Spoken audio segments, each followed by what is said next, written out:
as I got everything ready for my daughter's surprise graduation party. I found myself thinking back on our family's journey. Raising 3 kids on my own after the divorce was challenging, but it was those hardships that brought us closer and made moments like these even more special. I was humming a tune, busy with the party setup, when someone showed up at our door. In the midst of it all, I considered sending my son, Anthony, to stall for a bit more time. But when I opened the door, I was greeted by an unexpected visitor. "Hey there," he greeted with a casual wave, looking so disheveled he could be mistaken for someone without a home. I froze, speechless. "Dad?" The voice snapped me out of it, and I turned to see my children staring at the man, Mark, with a mix of shock and disbelief. Karen, my daughter, outright rejected Anthony's attempt to acknowledge the man, insisting he was no longer part of our family and ushering Anthony back inside. Mark, trying to reclaim a place in our lives, boasted arrogantly about taking care of us again. His words hung in the air, absurd and out of place, prompting laughter from us, though his confusion soon turned to anger as he ranted about not being mocked. "What's all this noise? What's happening?" Another voice joined in, curious about the commotion outside. With a deep breath, I decided it was time to confront my ex-husband decisively. "Let me introduce you to our lives now. I'm Andrea, a 35-year-old who juggles being a stay-at-home mom and working remotely.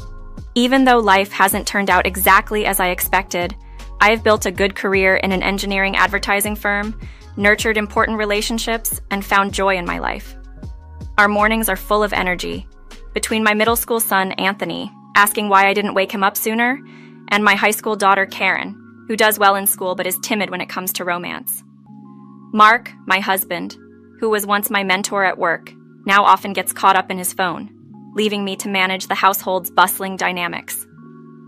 Through these ordinary moments and unexpected challenges, our family navigates life's complexities, drawing strength from each other and finding joy in the journey, no matter how unpredictable it may be.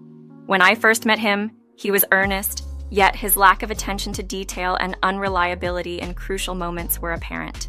Back then, I never saw him in a romantic light, but his persistence eventually led me down the aisle, marking the first time I acknowledged my susceptibility to persuasion. Recently, Mark earned a promotion to manager, necessitating more business trips. While I'm proud of his achievement, his evasive answers about his return dates and his irritable dismissal of my attempts to offer comfort, like shoulder massages, have been disheartening. At home, he's constantly on his phone, diminishing our family interactions, and he often returns late, even outside of his business travel schedule. I've hesitated to question his late nights, avoiding confrontation.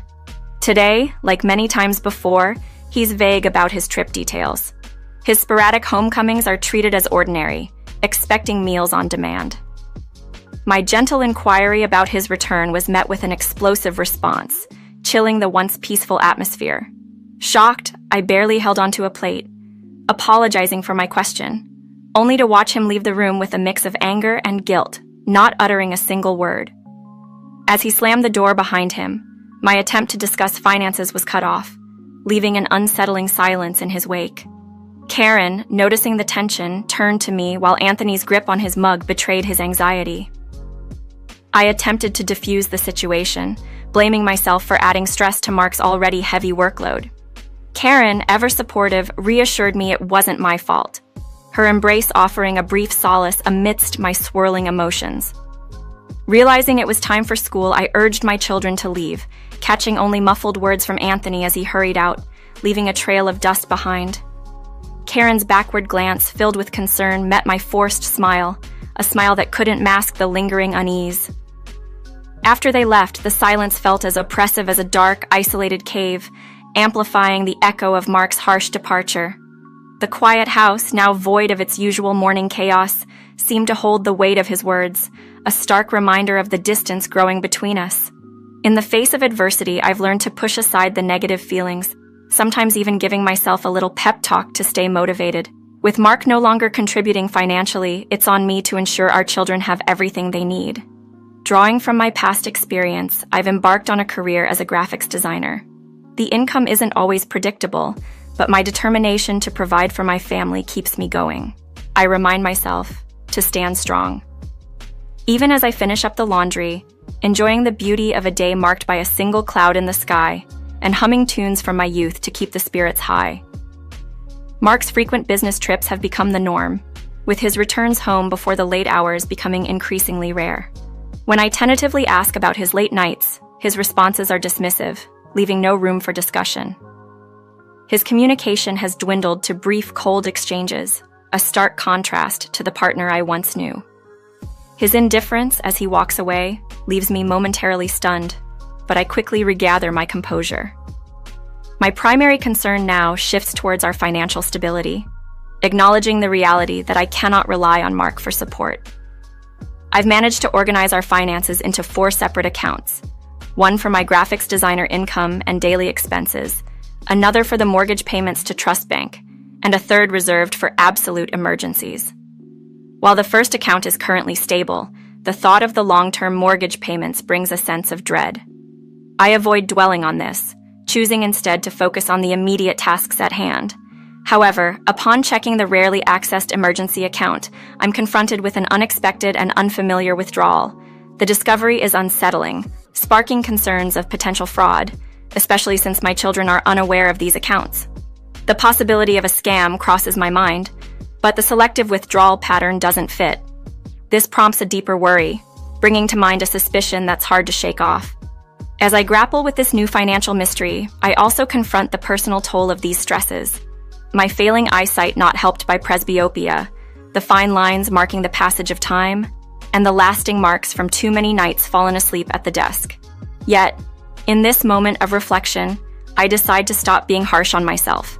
Instead, I face reality head-on, focusing on resolving the financial anomaly and preparing for whatever challenges lie ahead, with or without Mark's support. My resolve to protect and provide for my family, despite the uncertainties, remains unwavering.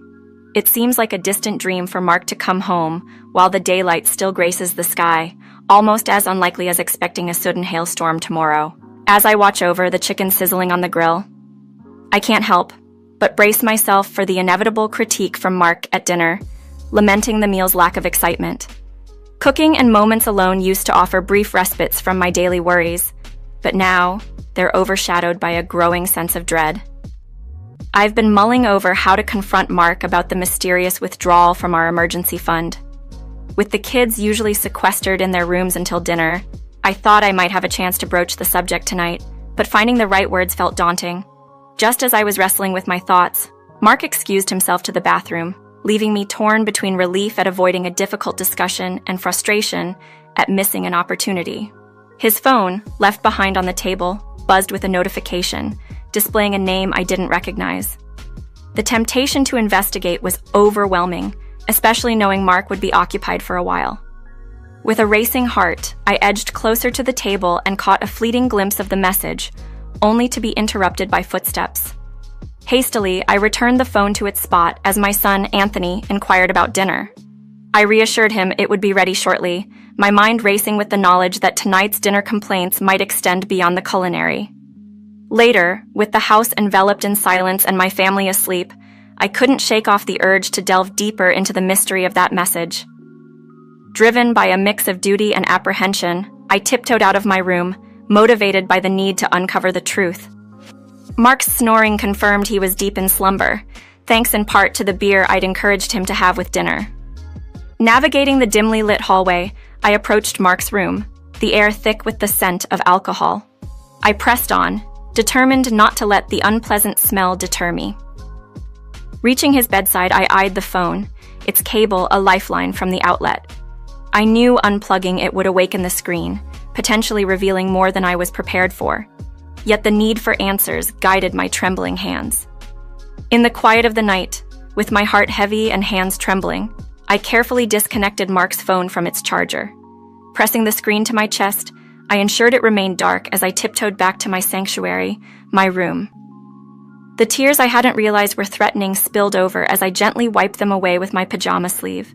Turning on the phone, a flood of emotions washed over me, as I searched for the messages that had haunted my thoughts. The conversation with Bruce was worse than I feared. Plans for future trips, casual mentions of using my savings, a betrayal that cut deep. Reading their exchange, a chilling calm settled over me. Their words, plans, and stolen moments captured in photographs made my previous worries seem almost naive. I returned the phone to its charging cable beside a sleeping Mark, my movements silent and deliberate. The next morning, as I prepared breakfast with an unusual smoothness, Mark appeared, disheveled and unaware of the storm brewing within me.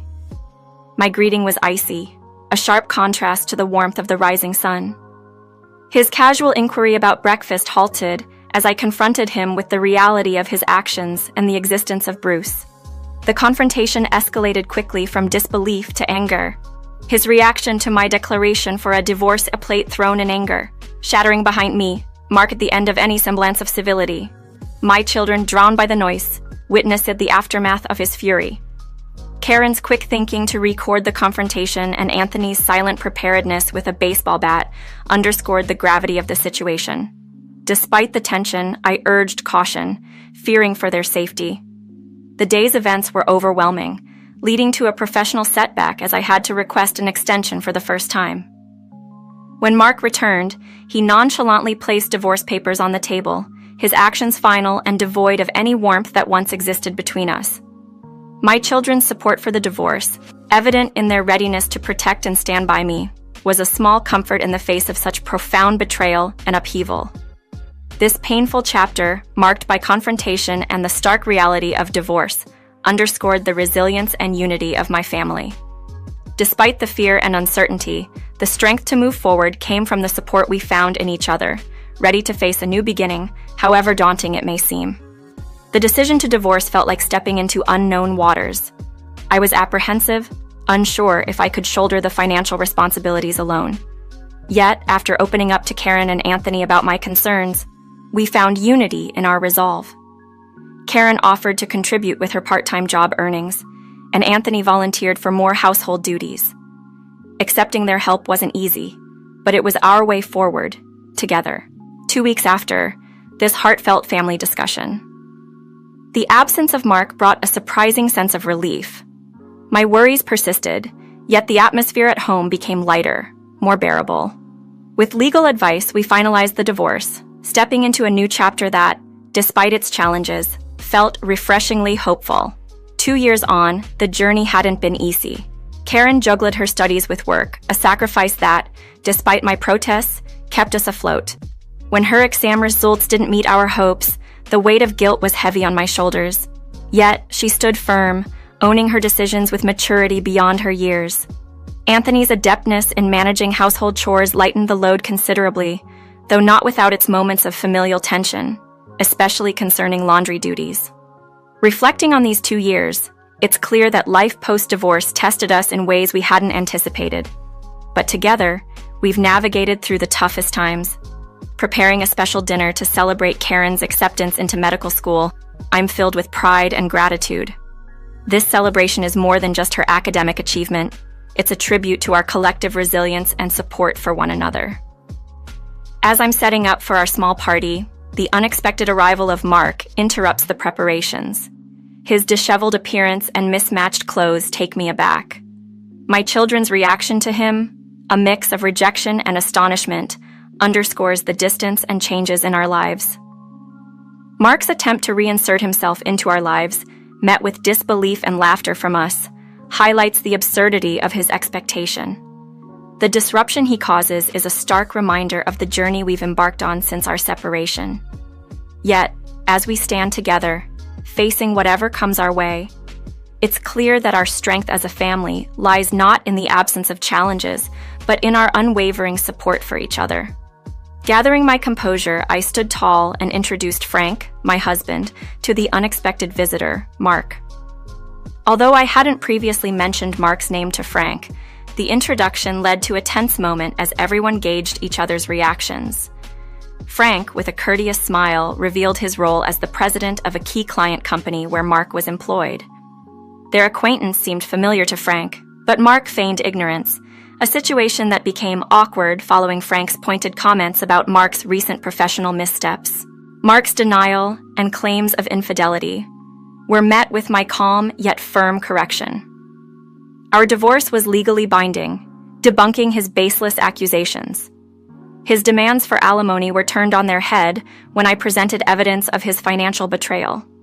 The misappropriation of funds from an account that was meant for emergencies, containing a substantial inheritance from my late parents. Confronted with undeniable proof of his actions, including a potential charge of forgery for illicitly withdrawing money without my consent, Mark was cornered into a settlement. He agreed to pay back the $50,000 he wrongly took and commit to alimony payments, a resolution that was both relieving and bittersweet. Reflecting on these developments over coffee, I pondered the future of these alimony payments. The incident had profoundly affected Mark's life. His financial misconduct led him to juggle multiple low-paying jobs to meet his obligations. Frank's decision to sever ties with Mark's employer over ethical concerns was a stance I initially thought too severe. But Frank assured me it was justified, emphasizing the importance of integrity in business and personal dealings. This chapter, marked by a blend of vindication and contemplation, highlighted the resilience required to navigate life's unexpected turns. It was a reminder of the strength found in standing up for oneself, the complexities of human relationships, and the sometimes harsh realities of consequences and redemption. Watching Frank's stern reaction to Mark's professional downfall left me with mixed feelings. Mark's life had taken a steep dive after losing a major client and subsequently his job. Now, struggling to stay afloat financially, he looked worn, his days of prosperity reflected only in the past tense. Mark's sarcastic inquiry about Bruce only added to the grim picture, revealing her departure after accumulating a hefty debt, for which Mark, as the guarantor, was left to bear the burden alongside the alimony payments to me. Despite everything, I found myself feeling a pang of sympathy for Mark, even as he inquired about our children. Karen's success in medical school and the adversities she faced, alongside Anthony's newfound determination to specialize in legal matters, particularly infidelity, painted a picture of resilience and growth born from hardship. Mark's remark about my marriage to Frank, suggesting a begrudging gratitude, brought back memories tinged with both fondness and regret. His old habit of touching, his earlobe in embarrassment reminded me of simpler times before life's complexities unfolded. The encounter ended with a polite gesture of Mark offering to pay his share, but I handled the bill swiftly, leaving no room for debate. As we parted ways, the thought of my upcoming doctor's appointment and the news of expecting Frank's child filled me with anticipation. Karen and Anthony's reactions to the pregnancy news, a blend of shock, concern, and eventual support, highlighted the ever-present bond and care within our family. Frank's suggestion to take a break from freelancing during the pregnancy was met with my desire to continue working, a compromise reached with a mix of determination and negotiation. Passing a joyful family on my way to the doctor, I reflected on my own happiness, a feeling of contentment enveloping me as I embraced the next chapter of our lives. The journey had been long and fraught with challenges, but it was these moments of love, resilience, and new beginnings that painted a picture of hope and fulfillment.